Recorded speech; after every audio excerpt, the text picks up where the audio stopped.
Assalamu alaikum wa rahmatullahi wa barakatuhu. Dan uwa masu sauraron mu a wannan zaure mai albarka, wannan makaranta, Ubangiji Allah ka azarta kowa da imani ingantacce. Ya Allah ka sauwaƙe mana rayuwa, Allah ka sauwaƙe mana dukkanin wani abu da sunansa matsala wanda zai taso ya dame mu. Ya Allah ka sanya albarka a cikin zuri'anmu, ya Allah ka sanya albarka cikin abin da muke nema. Dukkanin wani wanda yake aikata wani zunubi a ɓoye ko a fili, ya sani ko bai sani ba, cikin jarrabawa ne ko yaya ne ko son zuciya, ya Allah ka yaye masa. Dukkanin wannan makaranta tamu, Ubangiji da mu da ahalinmu, Allah ka sa mu tsira da azaba ta wuta. Dama Allah a cikin Alƙur'ani yana cewa Rabbana innaka man tudkhilin nara faqad aqdaita wa ma lizalimina min ansar. To saboda haka shi Allah da kansa ya ce dukkanin wanda ya shigar da shi cikin wuta to haƙiƙa ya wulaƙanta, kuma dukkanin wanda ya sake ya shiga cikin wuta yana kafiri, kuma Allah baya taimako ga kafirai ranar tashin alkiyama. A nan duniya haƙƙin Allah ne ya biya kowa da abin da yake ba kowa, amma ranar gobe alkiyama shine illa man atallaha bi qalbin salim, sai wanda ya jewa da Ubangiji zuciya tsarkakakkiya. To mun gode Allah ta'ala maɗaukakin sarki, duk abin da zai yi wa bayi bai yi shi dangane da ya cutar da su ba. Hasali ma Allah ta'ala maɗaukakin sarki ya yi wa bayi ni'imomi, kuma ya saka musu abubuwa ga sunan na ni'imomi, bai rage mana komai ba. Haka dukkan abin da za mu samu aljanna ko kuma mu shiga wuta, Allah bai rage ba, ya gaya ma annabawa su gaya mana. To ashe kenan in kaga kana aikata mugun aiki, sai ka roƙi Allah ya yi maka. Idan kuma kaga kana aiki na alkhairi, sai ka gode ma Allah, ka ƙara yin wannan aikin. To saboda haka ɗan uwa, ku gane wanda yake kan bata da wanda yake kan shirya, duka kowa na Allah. Allah ka taimake mu da rahamanka. To abu na farko da nake so muku bayani dangane da kisa na abin da ya shafi annabawa, wanda muka ce za mu dinga kawo ta daban-daban. Mun kawo muku bayani dangane da abin da ya shafi kisa ta annabi Musa alaihi salam, amincin Allah ya tabbata a gare shi, kuma yana daga cikin ulul azami.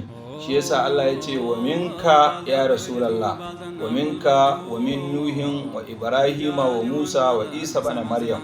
To saboda haka waɗannan annabawa su ne ulul azumi guda biyar, waɗanda Allah ya keɓance su ne waɗanda suka yi abubuwa na ta'ajibi fiye da sauran.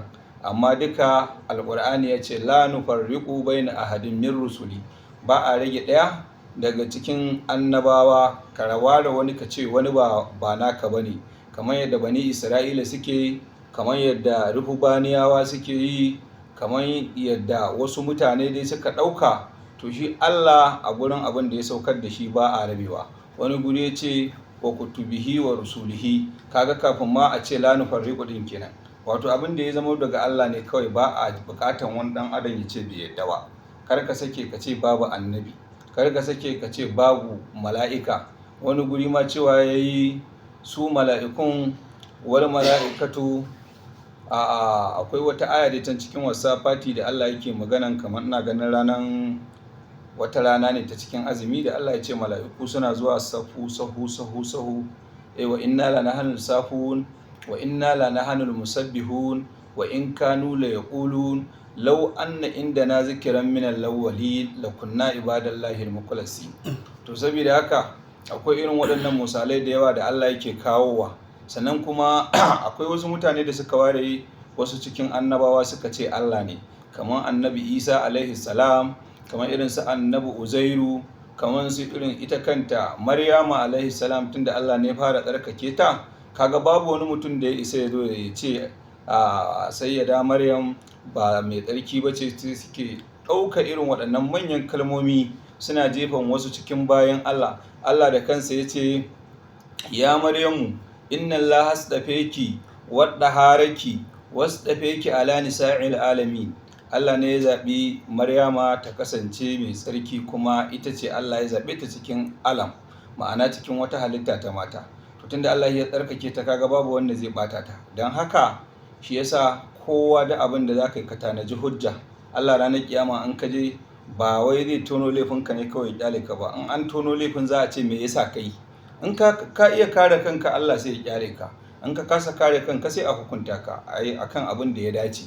To bayan wannan kuma waɗanda suke cewa Uzairu Allah ne, akwai inda shi kanshi annabi Uzairu alaihi salam, don ku gane cewa mutane mu gane gaba ɗaya shi ba annabin Allah ba ne. Akwai inda ya zo ya samu wata alƙarya, gabaki ɗaya alƙaryar nan ya tarar ta wofinta, ta mutu, ta rididdige, nan ga ƙashin ƙwauri nan ga waye gaba ɗaya ta mutu babu kowa a garin. Da ya zo wucewa shi annabi Uzairu sai yake cewa a'a yaya aka yi mutanen wannan alƙarya gabaki ɗaya sun mutu, yanzu ta yaya ne Allah zai zo ya tada waɗannan mutane bayan sun mutu?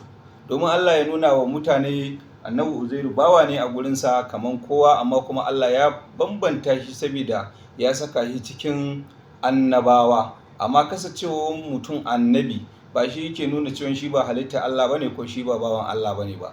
Annabi Isa ma Allah ya kira shi abdan, annabi Ibrahim Allah ya kira shi abdan, duk wasu daga cikin annabawa Allah ya kira su abdan. Wani guri Allah ya ce abdan min ibadina, wato ma'ana abdan min ibadina wato wani ne daga cikin bayinmu, yasa sai Allah ya kira wasu daga cikin annabawa ya ce abdan. To duk inda kake, inda kai halitta Allah ne, zaka kasance kai bawa ne a gurin Allah, ma'ana kana bin Allah ko ka so ko baka so ba, akwai ta inda dole sai ka yarda Allah Allah ne. Bayan wannan annabi Uzairu sai ya ce a'a anayuhi hazihi ba'da anayuhi qala anayuhi hazihi Allah anayuhi hazihi Allah ba'da mautiha.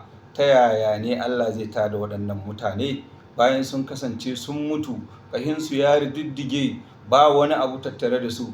Sai Allah ya ce fa ammatahullahu. Ka san shi Allah har yau in ka ja da shi cikin ikonsa sai ya karya ka, sai ya nuna ma shi shine Allah, babu wanda ya isa ya ja da shi. Kamar wata aya da Allah ta'ala madaukakin sarki ke cewa da a ce alloli guda biyu ne, da wata ran wani ya ce ai ruwa damuna ta yi, wani kuma zai iya cewa shi fa ba za a yi wannan ruwa ba.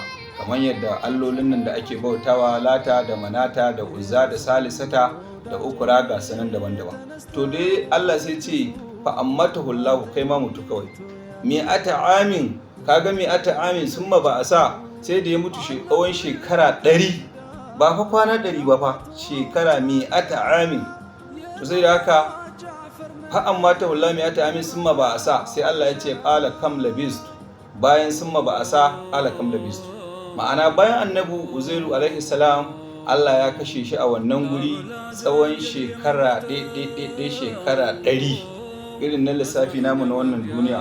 Sai Allah ya ce ya dawo, da Allah ya ce ya dawo sai Allah ya tambaye sai ya ce to annabi Uzairu kwananka nawa a wannan guri da ka zo? Annabi Uzairu alaihi salam shi ya yi tunanin ma bai wuce wuni a wannan guri ba, ko kuma wani ɗan yanki na wuni. Ma'ana kamar kana cikin tafiya ne, ka gaji ga rana, sai ka hangi wata inuwa lublub, babu alamun rana a cikinta, sai ka ɗan zauna a wannan inuwan, ga sanyin inuwa, ga iska na ɗan busawa, ga ka samu sauƙi na wannan tafiya. Sai ka ga cikin ikon Allah, sai ka ga ka samu nutsuwa. To kamar irin haka ne bacci ya ɗan ɗauke ka, sai a tashe ka, ana tashin ka sai a ce da yaushe ka zo nan, sai ka ga komai naka kai za ka yi tunani ma. Sai da haka saboda yanayi na lokaci za mu zo da ƙarikin wannan labari na annabi Uzairu alaihi salam insha Allah.